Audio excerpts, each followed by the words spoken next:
Announcement इसलिए किया है कि यहाँ पर यही अच्छा काम कर रहे हैं। कम से कम हमारी पार्टी के लोगों की ताकत तो दिखाई दे। कल कोई बात हो कि पता लगे कि आपकी पार्टी नहीं है।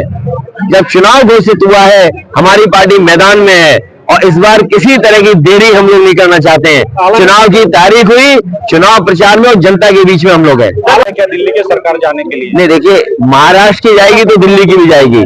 जैसे महाराष्ट्र की सरकार इन्होंने हत्या ली खोखे से, डरा करके और संस्थाओं से दबाव बनवा करके, तो जब महाराष्ट्र की जाएगी और दिल्ली की भी सरकार इनकी अपनी सरकार नहीं है, वो भी सहयोगी सरकार है।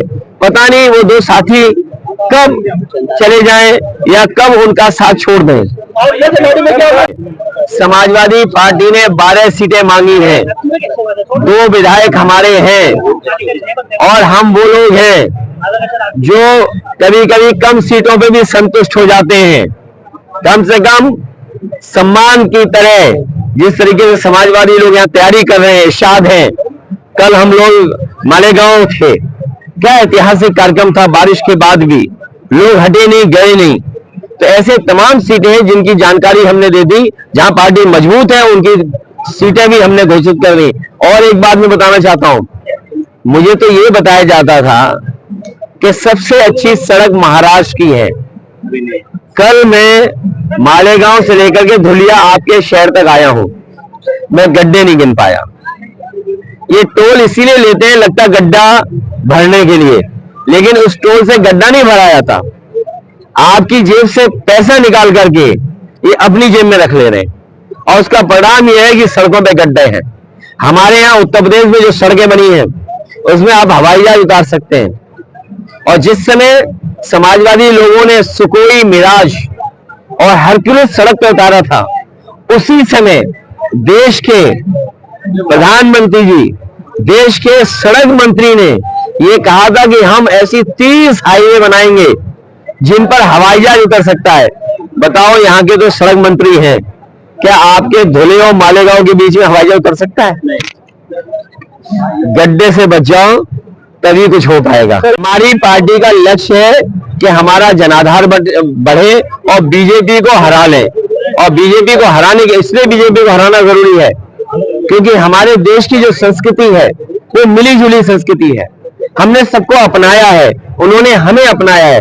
जो लोग यहाँ आए, उस भारत भूमि पर जो लोग आए उन्हें अपना लिया, हमने उन्हें अपना लिया। और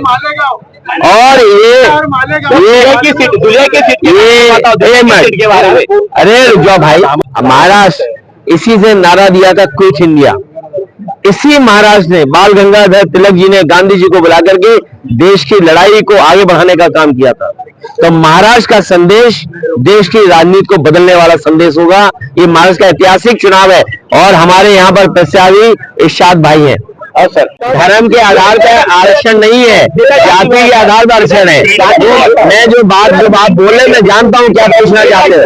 लेकिन जाति नहीं जनगणना के साथ साथ मुस्लिम धर्मियों में भी जाति के आधार पर चर्चा क्यों नहीं करती विरोधी पक्ष? देखिए, आपके पार्टी और इंडिया अलायंस के बारे में क्या कहेंगे? देखिए, बाबा साहब भीमराव अम्बेडकर जी का बनाया हुआ संविधान और संविधान के तहत जो आरक्षण है, वो आरक्षण हमारा धर्म के आधार पर नहीं है, आरक्षण हमारा जाति के आधार पर है।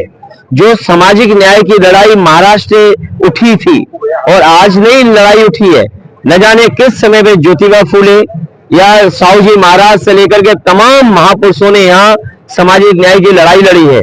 और सामाजिक न्याय के लिए, आरक्षण के लिए जाति जनगणना होनी चाहिए। इसलिए आप प्राइम मिनिस्टर के चक्कर मत पड़िए। प्राइम मिनिस्टर ये नहीं जानते। ए भाई, तेरा इस सवाल का जवाब दे रहा हूँ। प्राइम मिनिस्टर ये नहीं जानते हैं। प्राइम मिनिस्टर संविधान पढ़े, प्राइम मिनिस्टर संविधान का वो चीज देखें जिसमें कहा गया कि आरक्षण जाति के हिसाब से है, धर्म के आधार पर नहीं है। हम सामाजिक न्याय की लड़ाई लड़ रहे हैं, सामाजिक न्याय के लिए जाति रहना जरूरी है। अरे भाई, तुम नहीं पढ़े लिखे हो। पढ़े लिखे मैं हालांकि हमारे पुलिस अधिकारी भी हैं, पुलिस के लोग भी हैं। और जो सवाल आपने पूछा है कि हत्या हो गई, हमने तो ऐसी हत्या देखी है कि आप ही के प्रेस के बनकर के हत्या कर दी।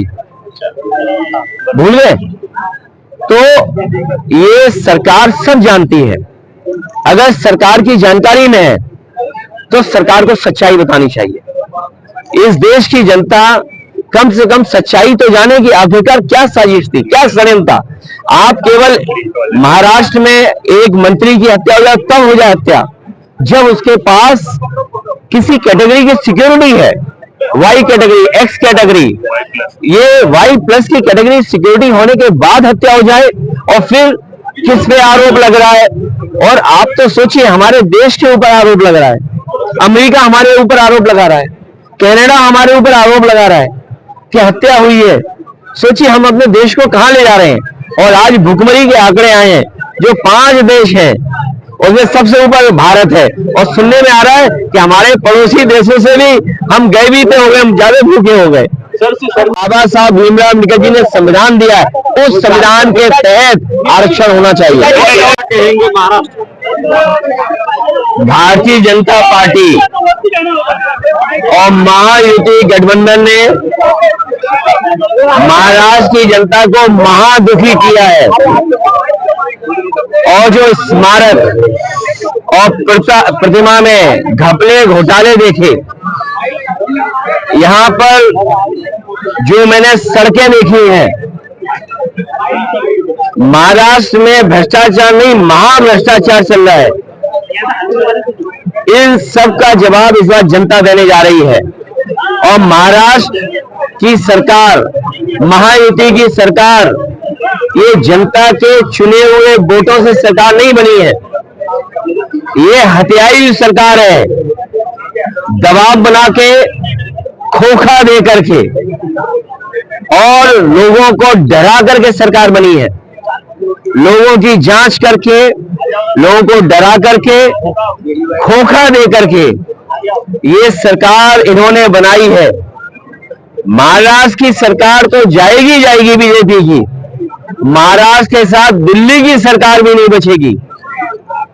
दिल्ली की सरकार भी जाने का काम होगा, क्योंकि दिल्ली की भी सरकार पूरे सहयोग और समर्थन वाली सरकार नहीं है। इसलिए महाराष्ट्र का ऐतिहासिक चुनाव होने जा रहा है। समाजवादी पार्टी का संगठन है, हमारी पार्टी के प्रदेश के अध्यक्ष अबू आसिम आजमी साहब पहले से विधायक रहे हैं, राज्यसभा मेंबर रहे हैं।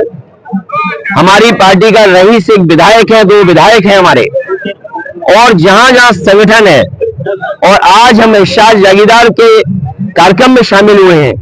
ये लगातार जनता की सेवा कर रहे हैं, काम कर रहे हैं। हमें उम्मीद है कि हमारी पार्टी ने जो सीटें मांगी हैं, उन सीटों को शामिल होकर के हम लोग चुनाव लड़ेंगे। और क्योंकि भारतीय जनता पार्टी बहुत ही होशियार पार्टी है, हरियाणा हारी हुई जगह पर उन्होंने सरकार बना ली, इसलिए हम लोगों को सावधान रह करके और अपने वोट को बचा के भी रखना है।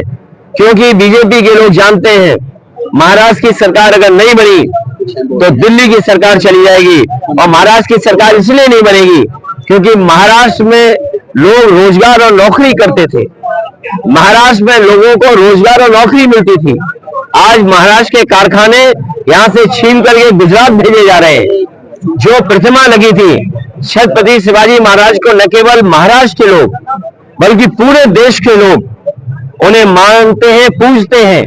हमारे उत्तर प्रदेश के लोग भी मानते हैं। सोचिए, उनके स्मारक में, उनकी प्रतिमा में ये घपले कर रहे हैं, तो महाराष्ट्र की जनता ये अपमान कभी स्वीकार नहीं करेगी। महाराष्ट्र की जनता इसको अपना सम्मान का चुनाव भी समझ रही है। CEN न्यूज, देश प्रदेश की ताजा तरीन खबरों के लिए CEN न्यूज को सब्सक्राइब करें और रहें पल पल की खबर से हर पल बाखबर।